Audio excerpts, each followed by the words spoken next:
What's up, folks? Welcome back to TacticalTortoise. My name is Trevi, and welcome to another episode of Best Armies in 40k, this weekly video series where we talk about the best armies in the competitive scene for the previous week. Today we are covering the week of March 9th and 10th, 2024, and we've got some interesting results. We've started to see a little bit of a solidification of the metagame around a couple top factions. Now, this isn't the most widely populated week that we've had, and we've had some absolutely insane weekends over the last month or so. But as it stands, we're looking down the barrel of a couple factions being just slightly more effective than others in the current season of the game. So with that, we'll jump into a metagame breakdown and talk about the factions that went undefeated at events. Let's start at the top with factions that had multiple undefeated results. And this week, unlike some previous weeks, we have had actually a couple factions do pretty well with multiple undefeateds. The first one being Necrons, which took down both the GT Balbeo and Cascade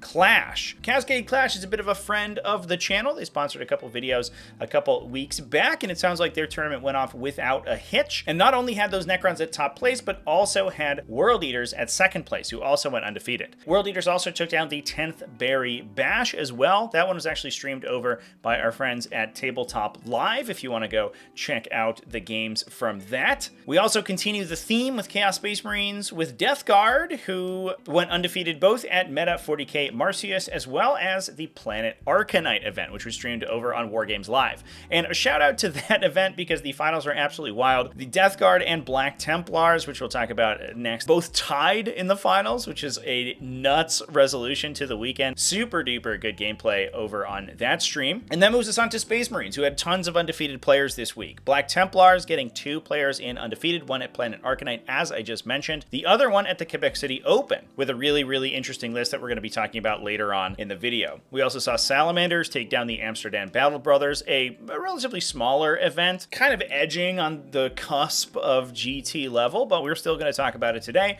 as well as Salamanders, who were also at the Meta 40k Marcius. Tau Empire also went undefeated at the Palladium Games GT, and last but certainly not least, we also saw Adeptus Mechanicus with a 4-0-1 record to take down the Fantasia North Store Championship. All those lists we're going to talk about now. Let's dive right into it, starting with Necrons from the Cascade Clash. Now, the Cascade Clash was a large event from this past weekend, a major level event over 100 players, and was won by Nicholas Olsen Johnson running a Hypercrypt Legion. I've actually seen a lot of players rocking this variety of Hypercrypt over the last week or so. It's really kind of, I think, transferring from the previous Immortal-focused favorite that a lot of players were playing with Hypercrypt to this more Catan Shard and Necron Warrior-focused list. This list was bringing a Chronomancer with Dimensional Overseer to give additional uses of hyperphasing, 3 Catan Shards, a Catan Shard of the Nightbringer and Void Dragon, as well as a Transcendent Catan, plus Illuminor Saraz to buff the massive numbers of Necron Warriors that we're going to be having on the table, as well as a Plasmancer with a Risen Tyrant to give his unit full hit rerolls on the turn that they set up. That Plasmancer then gives them critical 5-ups, and when you're looking at a unit of 20 Necron Warriors shooting 40 times, those guys getting lethal hits from their Gauss weapons on a 5-up with full rerolls to try to convert those lethal hits means that they're actually getting quite a reasonable amount of damage from those weapons. Speaking of which, we had then 40 Necron Warriors, 2 units of 20, 1 to attach into the Chronomancer, 1 to attach the Plasmancer to enact the combo I mentioned previously. That was followed up by a bunch of utility, a unit of Canoptek Scarab Swarms, a single Heavy Destroyer, and 2 Locust Destroyers to jump around the table and score secondaries, as well as the big man himself, a Monolith. I've talked about Monoliths over the last couple of weeks with Hypercrypt Legion. They have a ton of synergy, and I actually made an entire video talking specifically about Hypercrypt Legion, how this army functions, and ways to combat it. Earlier this week, I will link the video here. If you haven't checked that out, you can see the usefulness of the Monolith with this variety of Necrons in that video. The ability to jump the Necron Warriors around the table, potentially jumping them on turn 1, since the Monolith can hyperphase in the first turn, since it has Deep Strike on its datasheet, can then pull the Necron Warriors in with the Eternity Gate, use the Chronomancer to move them after shooting and literally just ring your army with Necron warriors to prevent it from moving, deep striking, or being able to get onto objectives. Absolutely immense amounts of maneuverability and board control from this style of army, and it gets some good damage out of the monolith itself especially, and those Catan shards as well. Now that'll move us on to the faction that took second place at the Cascade Clash, although we are going to move over to the 10th Berry Bash to discuss the list. Ryan Bell took down that event with World Eaters. We're going 6-0 with a Berserker Warband. His army was led by Angron. He also had Lord Invocatus and a World Eaters Lord on Juggernaut with Favorite of Khorne, alongside a Master of Executions with Berserker Glaive. In fact, a lot of this list kind of looks like pre-nerf World Eaters, actually. We have a lot of the enhancements that got some really significant reworks in the January data slate still just being taken on these characters just fine, and it seems like Ryan is doing well with them. He then had 2 units of Jackals, 1 unit of 10 Khorne Berserkers for that Master of Executions to jump into and deliver those devastating attacks from the Berserker Glaive, a World Eater's Rhino in order to deliver those guys, plus a ton of 8-bound. 2 units of 3 regular 8-bound, as well as 9 Exalted 8-bound, those guys getting targeted by Lord Invocatus to give all of those 8-bound models a scout move, allowing the army to project a ridiculous amount of threat if it goes first, or move into cover if it goes second. A lot of tactical flexibility from what is almost army-wide scout. The 8-bound are such a big part of the army that getting to scout all of them is an absolutely huge benefit that Lord Invocatus brings to the army. It's really interesting to see World Eaters go back to their sort of original roots that they have been playing since the beginning of the edition. We have seen some other interesting builds come up that are focusing on demon engines and some of the other units in the World Eaters Codex, but it seems like Ryan is doing fine with his old staples. And that moves us on to Death Guard, who went undefeated at the Meta 40K Marcius. At that event, Adam Pushtai was able to go undefeated with another list that looks kind of reminiscent of old styles of Death Guard that we've seen focusing on lots of Plague Marines with attached characters. We saw in his list 2 Biologist Putrefires and 2 Foul Blightspawn, those guys both attaching into 2 units of 10 Plague Marines, kitted out with all of their heavy weapons and special weapons like plasma guns. We had Mortarion and Typhus, the 2 amazing characters at the heart of the Death Guard Codex. Mortarion, obviously, with his newly improved ignoring characteristic and role modifiers on his units, allowing them to get through a lot of modifiers that are very debilitating to attacks. Things like Armor of Contempt and damage reduction actually give Death Guard a really interesting matchup into specific enemies like Catan shards that cannot half damage from their weapons if they're within range of Mortarion's aura, which can make Death Guard really, really good at killing those normally super tanky enemies. Typhus also has just a solo include, deep strikes, does a bunch of mortal wounds, can do some actions, and also hits pretty hard in melee for 80 points. He is an absolute steal. Not too much to be surprised about here. We had 2 Death Guard Rhinos to carry those Plague Marines around in, a unit of Cultists to lock in some objectives with the detachment ability, and 2 Plague Burst Crawlers to add a little bit of indirect fire, plus a Fetid Bloat Drone as a slightly faster option. 1 unit of Nurglings in order to deep strike and complete secondaries, and 2 War Dog Brigands to add some fire support. Again, very classic style of Death Guard list. The War Dog Brigands add a lot of direct fire shooting that support the heavier units like the Plague Burst Crawlers, because they can benefit from all of the Death Guard debuffs that they apply to their opponents. And then anything that comes into all of these relatively hefty guns has to deal with 20 Plague Marines kitted to the gills with tons and tons of bonuses from their characters, and able to hit extremely hard with their persistent aura effects. There's a reason that these styles of Death Guard lists have been very popular pre-January errata, and now post-January errata, we're still seeing play from them. They are very effective, and the synergies present in the army are extremely strong. And that moves us on to regular Space Marines. We're done with the Chaos Space Marines, and now talking about the Emperor's loyal sons. Black Templars had 2 undefeated results, both of them with a draw on their record, but the one that we're actually going to talk about is from the Quebec City Open. Lancelot Saint-Amour went 4-0-1 with the army, and I want to point out, I hope that this is this person's real name, by the way, because the absolute juicy narrative of a player named Lancelot playing the Black Templars, like knight-focused army, and winning a GT with it is absolutely perfect. They are running a super infantry spammy variety of Righteous Crusaders. This is a style of army that we haven't really seen do too well since the beginning of the edition. A lot of Black Templars armies have moved towards Ironstorm spearheads, even Firestorms that we've seen from lists like Ben Sherwin's. But we are back to Black Templars roots with tons and tons of Primaris Crusaders running across the table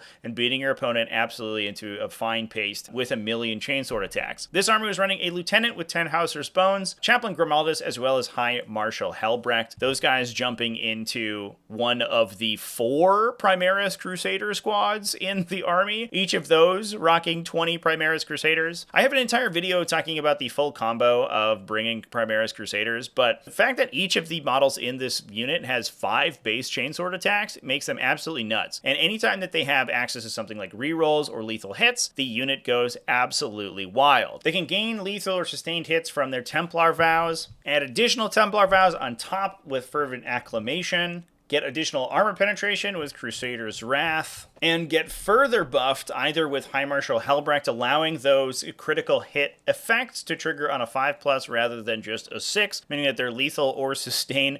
Basically, the chance of that gets doubled, or Chaplain Grimaldus giving them an additional armor penetration, making those little chainswords up to AP 3 potentially. These guys have the ability to kill almost literally every single datasheet in the game. Primaris Crusaders are nuts, and there's the reason that this army is rocking 80 of them. We also saw a unit of 5 Primaris Infiltrators, 5 Sword Brethren, as well as a couple Scout squads and a Vanguard Veteran squad to add a little bit of speed, redeployment, and utility into the army. But I think for the most part, we're mostly going to be running our opponent down with almost 100 Primaris bodies with absolutely nuts melee profiles, just beating your opponent over the head with a bunch of chainswords. Now, speaking of classic and highly aggressive Space Marine builds, let's move on to Space Wolves, where at the Amsterdam Battle Brothers, Stefan Meertens went undefeated with a Stormlands Task Force. We've seen a variety of different builds of Stormlands Task Force over the last couple of weeks, those focusing on Wolfen or focusing more heavily on Primaris Infantry, or taking just all of the 24 Wolfguard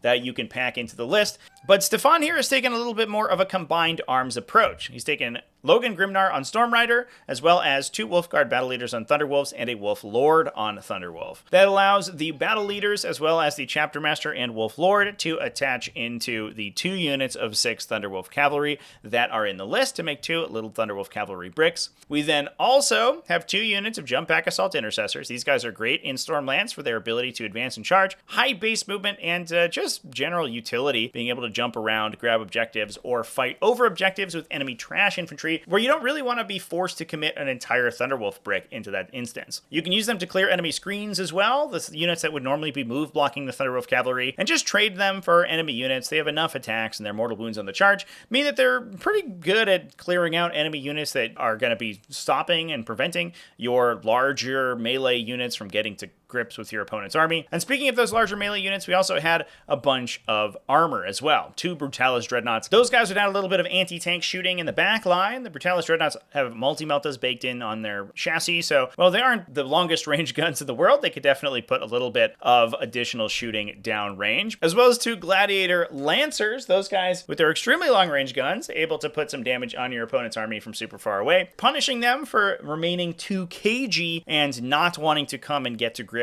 with your big Thunderwolf Cavalry bricks. I think it's not surprising that a list like this went undefeated, because it is able to be well-rounded, and it's not simply focusing on the melee attacks that we do see, which is this mistake that I think a lot of Stormlands task forces make. This one's able to play multiple phases, clear out enemy screeners before it has to send in its heavy hitters, and finally go in with the Thunderwolf Cavalry in the late game to actually close out the win. Now, closing out Space Marines this week, and we actually see a ton of Space Marines in this video. Space Marines kind of had an amazing weekend. We'll move back to the meta 40k Marcius to talk about Weber Akos's Salamanders. This was Salamanders in a Firestorm Assault Force, running a Captain with War-Tempered Artifice, as well as Vulcan Heston to give rerolls to Flamer weapons. We then had 2 Impulsors, those Impulsors both able to embark 2 Infernus squads that were in the army. The Inferno squads can then use all of the synergies that Firestorm Assault Force has with transports, as well as the Impulsor's just natural firing decks, to fire their many flamers off of the Impulsors, get the close range shooting benefits from the detachment ability, and as well as the rerolls for Melta and flame weapons that Vulcan Heston is giving the army as well. We had a unit of 5 Assault Intercessors with jump packs, 1 Ballistus Dreadnought, a unit of company heroes for Vulcan to jump into. They make him significantly more difficult to kill, so that he's able to peek his head out, provide his buff to the flamers in the army without necessarily just getting clipped out of the game back in response. He is going to be a priority target number 1, and the company heroes making him -1 to be wounded, as well as having a boatload of wounds themselves, makes them a tough nut to crack, and one that a lot of opponents don't really want to be shooting into. We can then use the captain attached into an Infernus squad elsewhere to use Rites of Battle to get a free use of Devastating Wounds on Torrent weapons for that Infernus squad. While it is only 5 Infernus Marines, 5 D6 Flamers with rerolls and Devastating Wounds is still a reasonable amount of damage, and especially if you're able to use the strat for free, it seems pretty good. We then had 2 Eradicator squads. These guys get huge benefits from the detachment ability, putting their Meltas up to strength 10 rather than 9, which is a big break point for wounding, plus giving them some additional threat range by giving all of their weapons assault. We then had 1 Gladiator Lancer, 1 Gladiator Reaper in order to add some armor that covers a wide variety of matchups, 1 Inceptor squad with Plasma Exterminators to act as utility, alongside 2 Scout squads and a Suppressor squad, and last but certainly not least, buffing those Infernus Marines and the other ranged attacks in the army with a Stormspeeder Hammer Strike and a Stormspeeder Thunder Strike. And with Space Marines being done, let's move on to the Palladium Games GT and talk about some Tau Empire. Brian Zhu taking that event down 5-0 with the faction. This is an army that's lacking the trademark riptides that we've seen in many armies recently, but kind of focuses on a wide variety of different Tau units. This includes 3 Cadre Fireblades. Those are attaching into 3 Breacher teams, which are embarking into 3 Devilfish. So we just have 3 Fish of Fury drops in the army, I guess. Plus a guy that we haven't seen in a little while, Commander Farsight, the Great Man himself, giving +1 to wound on enemies within 9 inches. He's being attached into a unit of 3 Crisis Battlesuits, those guys equipped with all Fusion Blasters, which is a unit that we actually saw play a little bit at the beginning of the edition, but kind of fell off since Crisis Battlesuits got nerfed, but definitely helps deal with particularly hard targets, especially things like Catan Shards. The fact that Fusion Blasters with their Melta keyword get +2 damage means that half damage effects like Catan Shards actually resolve their effect first. So you determine the number of damage that the Fusion Blaster has on a d6,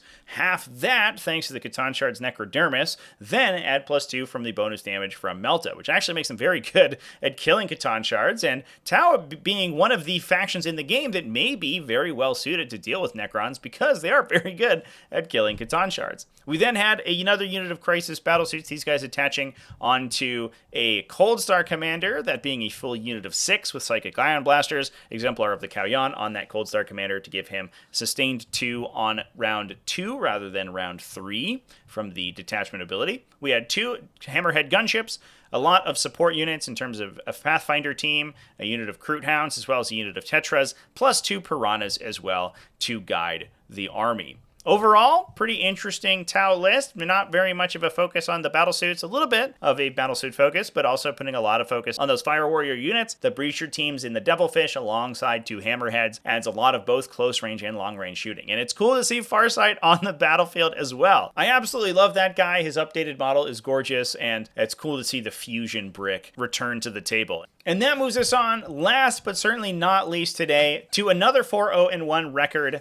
This time from the Fantasia North Store Championships. This event was won by Rickard Wallen, who was running Adeptus Mechanicus. I know a lot of people are looking for Adeptus Mechanicus in these videos, and we do have one for you this week. Rickard was running a Rad Zone Core, that is the updated version of the Index detachment that the faction has access to. This list running 2 Tech Priest Manipuli, one with Autoclavic Denunciation to buff himself, the other one with Peerless Eradicator to give his unit sustained 1, plus 2 Techno-Archaeologists, one with Radial Suffusion to expand the range that the army's Rad Zone effects take place in, plus a second Techno-Archaeologist as well. Those techno-archaeologists with their Omni Scrambler aura, 12-inch deep strike denial, can sit in the back corners of the AdMech deployment zone and prevent any annoying enemies like Inceptors or Chaos Demons or especially Hypercrypt Legion Necrons from jumping into your backline. And 2 or 3 are usually enough to protect your deployment zone from enemies jumping in with enhanced deep strike or reserve effects, making these guys super useful. They are easy to pick up if your opponent can get a beat on them, but that's up to you to try to protect them as much as possible. And most relatively dense terrain sets have good spots for them to hide where they could get killed by anything sans indirect fire and can prevent enemies from jumping in and stealing your objectives. We then had a ton of Skitarii, 4 units of Skitarii Vanguard as well as 1 unit of Skitarii Rangers. Those guys were backing up 2 units of Cataphren Breachers. These dudes absolutely classic inclusions in a Rad Zone core detachment, getting lethal hits and a 1-use invulnerable save from the Manipulus alongside full rerolls from standing next to the many Skitarii on the table makes these guys dangerous against a wide variety of profiles. A lot of profiles in the game get knocked down by their heavy arc rifles, despite the fact that they're not necessarily going to be shooting at vehicles. They then had a unit of 5 Sicarian Infiltrators to add a little bit of forward operation, 1 Scorpius Dune Rider alongside a lot of allies. We had a Calidus Assassin to add some additional scoring into the army, Inquisitor Lord Kyria Draxus, who's a very popular include in a wide variety of Imperium subfactions right now, including Adeptus Mechanicus. Interestingly, she's one of the only models that Adeptus Mechanicus has access to that has a grenade, so she's able to give her unit the ability to throw grenades, which is very nice, but also she herself loves jumping into a dedicated transport that has fire support. She has a devastating wound gun as well as a high volume indirect fire weapon, and getting wound rerolls on those attacks are incredibly strong once the unit disembarks from its Scorpius Dune Rider. Last but certainly not least in that allied section, we also had the great man himself, Canis Rex. Cool to see the age-old alliance between the Imperial Knights and the Adeptus Mechanicus hold strong today. While he doesn't necessarily have the same synergies outside of a noble lance that we would normally see him with, he's still probably one of the highest potential damage output units in the entire game, with his 5+ critical hit sustained weapons on both ranged and melee attacks, which gives the army a really, really strong backline of melee that Adeptus Mechanicus simply don't have without allies. While Cataphren Breachers do hit relatively hard in melee, they are a little inconsistent and kind of mediocrely statted, but Canis Rex definitely doesn't have that problem, and if you throw something heavy into his backline, he'll just kill it. That dude, he'll kill anything. Anything you give him, he just loves killing. Oh boy, here I go killing again. And with that, those are all of the best armies in Warhammer 40k for this week. Thanks so much for watching all the way to the end of the video. Let me know down in the comment section which one is your favorite. And as always, huge thanks to everyone who supports the channel, either over on Patreon at patreon.com/TacticalTortoise or here on YouTube with the YouTube channel membership. You can join in the link down below the video. Also, those folks who follow me over on Twitch and subscribe over there. I love you all. Remember to keep it classy, folks, and have happy wargaming.